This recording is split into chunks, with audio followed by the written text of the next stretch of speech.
भगवान श्री राम की कथा सुनने वाले आप सभी भक्तों के हृदय में विराजमान श्री राम के चरणों में वंदन करता हूं। आदरणीय भक्तों, आपको लिए चलता हूं त्रेता युग में भगवान श्री राम के दरबार में, जहां पर भगवान श्री राम अपने सभी मंत्रियों, परिवार के सदस्यों और अपनी जनता के दरबार में कुश और लौ के द्वारा रामायण का गान सुन रहे हैं। रामायण को वाल्मीकि जी ने रच के कुश और लौ को श्री राम कथा सुनाने के लिए अयोध्या में भेजे हुए हैं। अभी तक आप सुन रहे थे महाराज दशरथ पुत्र यज्ञ के लिए अपने मंत्रियों को आदेश दिए उसकी व्यवस्था करने के लिए, और अपने ब्राह्मणों को और गुरजनों के आदेश का पालन करने के लिए भी अपने मंत्रियों को, उनके जो योग्य मंत्री थे, उसका व्यवस्था करने के लिए आदेश दिए।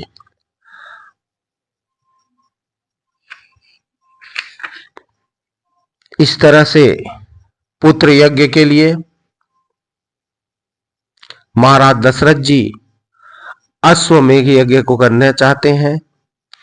आइए आगे इस कथा में चलते हैं। कुश और लौ किस तरह से श्री राम को रामायण गान करके सुना रहे हैं। जब सुमंत्र जी ने, जो महाराज दशरथ के बहुत ही विद्वान मंत्री हैं, जब ये सारे कार्यक्रम को सुमंत्र जी ने सुना तो महाराज से अकेले मिलने गए और महाराज से बता रहे हैं, महाराज को सुना रहे हैं। सुनिए, सुना रहे हैं कि महाराज, जो यज्ञ आप करना चाह रहे हैं, इसके बारे में बहुत पहले एक पुराण में एक इसका वर्णन है। सुनिए,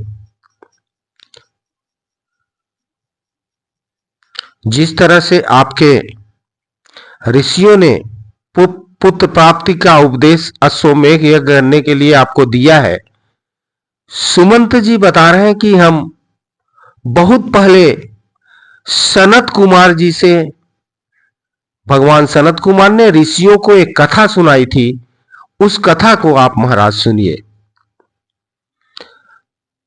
सुमंत जी कह रहे हैं कि सनत कुमार जी मुनियों को सुनाते हुए कहते हैं कि मुनिवरों, महर्षि काश्यप के विभांडक नाम के एक प्रसिद्ध पुत्र हैं।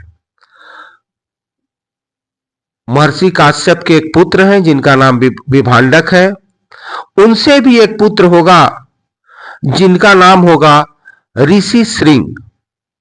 ऋषि सिंह बड़े प्रसिद्ध होंगे और सदा वन में अपने पिता के साथ रहेंगे और उनके पिता ही उनका लालन पोषण करेंगे।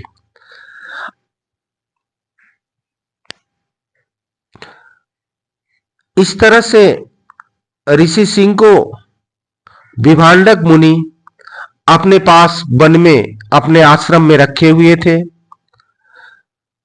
सनत कुमार आगे बता रहे हैं कि उनका ब्रह्मचर्य का पालन होता था, मतलब कि ऋषि सिंह किसी से नहीं मिलते थे, अपने पिता के अलावा ऋषि सिंह को दुनिया का पता नहीं था।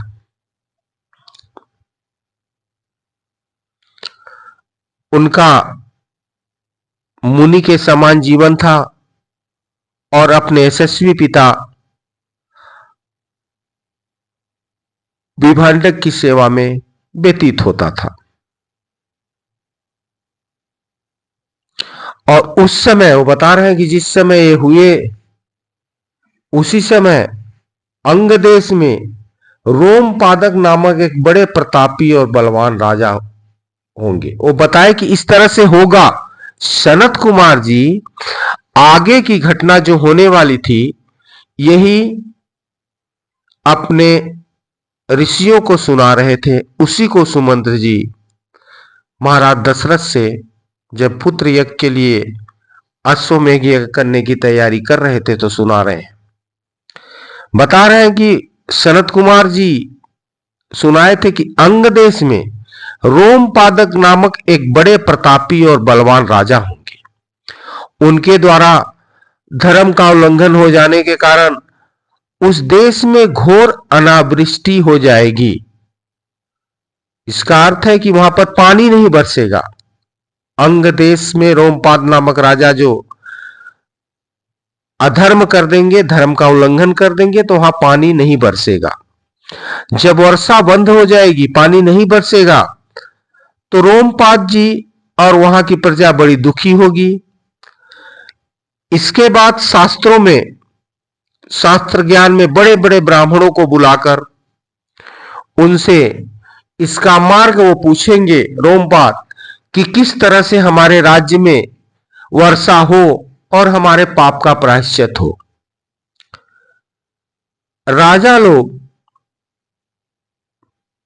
राजा को बड़े बड़े वेदों के पारंगत विद्वान आएंगे। वो इस प्रकार बताएंगे कि विभांडक के पुत्र ऋषि श्रृंग वेदों के पारगामी विद्वान हैं। वो बोलेंगे आप सभी उपायों से उन्हें किसी तरह यहां बुलाइए और बुलाकर उनका सत्कार कीजिए। एकाग्रचित हो वैदिक विधि के अनुसार उनके साथ अपनी कन्या शांता का विवाह कर दीजिए। इस तरह से विभांडक जी के पुत्र ऋषि श्रृंगी को बुलाने के लिए रोमपाद राजा से उनके मंत्री, उनके ब्राह्मण सब बता रहे हैं। यही सुमंत्र जी महाराज दशरथ को सुना रहे हैं कि इस तरह से सनत कुमार जी ऋषियों को सुनाए थे। उनकी बात सुनकर राजा चिंता में पड़ जाएंगे। वो बता रहे हैं कि जब इस तरह से वो बोलेंगे कि किसी तरह से उनको ले आया जाए, तो राजा को बड़ी चिंता हुई कि किस तरह से उनको बुलाया जाए। बड़े बड़े मनस्वी नरेश, मंत्री, पुरोहित सभी को उनको बुलाने के लिए भेजे, लेकिन किसी की भी हिम्मत, किसी का भी हौसला, हिम्मत कह सकते हैं आप, विभांडक मुनि के श्राप के डर से वहां जाने का नहीं पड़ रहा था। इसके बाद काफी सोच विचार कर राजा के योग्य जो मंत्री हैं वो सब बताएंगे कि ब्राह्मण कुमार को किस उपाय से यहां लाया जाए। इस प्रकार वेश्याओं की सहायता से अंगराज मुनि कुमार ऋषि सिंह को यहां बुलाएंगे। उनके आते ही इंद्रदेव इस राज्य में वर्षा करेंगे, फिर राजा उन्हें अपनी पुत्री शांता को समर्पित कर देंगे। ये सुमंत्र जी राजा दशरथ को सुना रहे थे कि उस समय सनत कुमार जी ऋषियों को सुनाए थे कि इस तरह होगा। तो बता रहे हैं कि महाराज इस तरह से ऋषि सिंह आपके जमाता हुए। शांता जी महाराज दशरथ जी की पुत्री थी और अपने मित्र अंग देश के राजा रोमपाद को गोद में दे दिए थे, दान कर दिए थे। इस तरह से ऋषि सिंह राजा दशरथ जी के जमाता हुए वो बता रहे हैं, और ये भी बता रहे हैं कि वही आपके यज्ञ को सुलभ कराएंगे, ऐसा सनत कुमार जी ने उस समय कहा था। इस तरह से राजा दशरथ और सुमंत्र की जब बात हुई तो राजा दशरथ जी ने सुमंत से कहा कि सुमंत, इस पूरी कहानी को स्पष्ट बताइए। फिर सुमंत्र राजा दशरथ जी से बता रहे हैं कि इस तरह से जब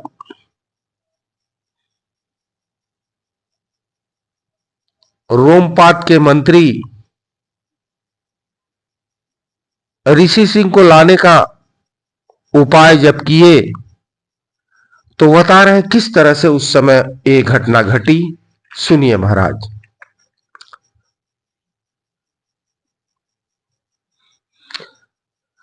उनके मंत्रियों ने, उनके अमात्यों ने कहा कि महाराज सुनिए, हम लोगों ने एक उपाय सोचा है जिसे काम में लाने के लिए किसी भी बिंदु बाधा के आने की संभावना नहीं है। ऋषि सिंह मुनि सदा वन में रहकर तपस्या और स्वाध्याय में लगे रहते हैं। वे स्त्रियों को पहचानते तक नहीं है और उनके विषय में उनके सुख से भी अनभिज्ञ है। ऋषि सिंह किसी से मिले जुले तो थे नहीं, कुछ जानते नहीं थे, तो उनके मंत्री बता रहे हैं कि स्त्रियों को नहीं पहचानते हैं, इसलिए उनके चित्त को विचलित करने के लिए, प्रलोभन में फंसाने के लिए वहां पर रूप वाली वेश्याओं को भेजा जाए। इस तरह से अपने पुरोहित की बात मानकर राजा बहुत सी मुख्य मुख्य वेश्याएं उस महान कार्य के लिए वन में भेज दिए। इसके बाद वो सब वेश्याएं वन में जाकर आश्रम बनाकर वहां रहने लगी और मुनि कुमार के आश्रम के कुछ ही दूरी पर वो सब रहती थी।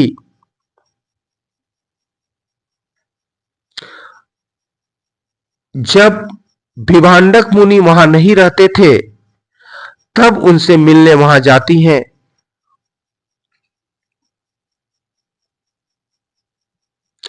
और इस तरह से उनका विभांडक कुमार से मिलन होता है और विभांडक कुमार के और ऋषि सिंह से और वहां उन स्त्रियों से क्या वार्तालाप हो रहा है, सुनिए। जब ऋषि सिंह उन स्त्रियों को देखते हैं तो उनका वेश बड़ा सुंदर दिखाई उनको देता है। वे मीठे स्वर में गा रही होती हैं। ऋषि कुमार को देखती हैं कि वो आए हैं तो उनसे प्रश्न कर रही हैं कि ब्राह्मण, आप कौन हैं, क्या करते हैं तथा इस निर्जन वन में आश्रम में इतने दूर आकर अकेले क्या कर रहे हैं, यह हमें बताइए, हम लोग इस बात को जानना चाहते हैं। ऋषि सिंह वन में कभी स्त्रियों का रूप तो देखे नहीं थे, अतः कामनी रूप से सुशोभित उन स्त्रियों को देखकर उनके मन में संदेह, उनके मन में स्नेह उत्पन्न हुआ। इसलिए उन्होंने अपने पिता का परिचय देने का विचार किया। वो बोल रहे हैं कि मेरे पिता का नाम विभांडक मुनि है, मैं उनका औरस पुत्र हूं, मेरा ऋषि सिंह नाम है, तपस्या आदि कर्म मंडल में इस भूमंडल में प्रसिद्ध हूं, यह मेरा आश्रम है। और उनसे बोल रहे हैं कि आप लोग देखने में बड़ा सुंदर है, आप लोग मेरे आश्रम में आइए और हम आप लोगों की विधि पूर्वक पूजा करेंगे। पूजा करने ही वो जानते थे। जब ऋषि कुमार की यह बात सबने सुनी तो बड़ा प्रसन्न हुई और सहमत हुई और उनके आश्रम में सुंदर स्त्रियां उनके साथ पहुंच गई। अब जिस तरह से ऋषियों का पूजा किया जाता है उस तरह से ऋषि सिंह ने उन सभी कामिनी स्त्रियों की पूजा सत्कार किए, और जो उनके पास था वहां फल ही तो खाते थे, फल खिलाए और इस तरह से उनका स्वागत किए। उनको बड़ा अच्छा लगा। इसके बाद विभांडक मुनि के डर से वो स्त्रियां वहां से जल्दी जाने का विचार कर, उनको पता था कि विभांडक मुनि आएंगे और हम लोगों का भंडा फूट जाएगा और बहुत तरह का श्राप देने लगेंगे। इस तरह से राजा दशरथ को सुमंत जी आगे बताते हैं कि वो सब स्त्रियां बोल रही है कि उनसे कि ब्राह्मण, हमारे यहां भी उत्तम फल है, आप हमारे आश्रम में आइए और उनको ग्रहण कीजिए। उनके आश्रम में विभांडक मुनि के पुत्र ऋषि सिंह आते हैं। सबने हर्ष से भरकर सब उनका आलिंगन करती हैं, खाने योग्य अच्छी अच्छी मिठाइयां देती हैं और ऋषि सिंह को ये सब बहुत अच्छा लगता है क्योंकि इस तरह से का स्वाद वो लिए नहीं थे। इस तरह से उन लोगों का आपस में बहुत प्रेम हो जाता है। जब ऋषि सिंह उनसे नहीं मिलते थे तो उनका मन व्याकुल हो जाता था। उनके इस तरह से वो प्रेम में पड़ गए थे। ये सब वो चतुर स्त्रियां समझ रही थी। इसी तरह किसी तरह उनको अपने बस में कर लेती हैं और ऋषि सिंह को अपने राजा के यहां अंग देश में ले आती। अब आगे सुमत जी बताते हैं कि जैसे ही ऋषि सिंह उनके राज्य में, रोमपाद जी के राज्य में आते हैं, भारी बारिश होने लगती है। वहां की जनता बड़ा प्रसन्न होती है और उनका जो पाप था वो कट जाता है।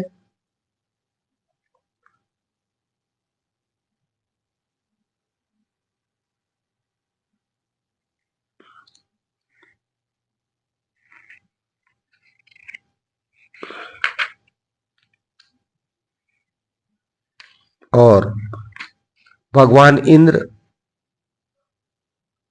बहुत से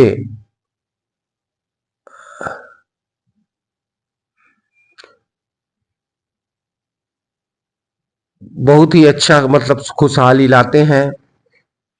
इस तरह से ऋषि सिंह को महाराज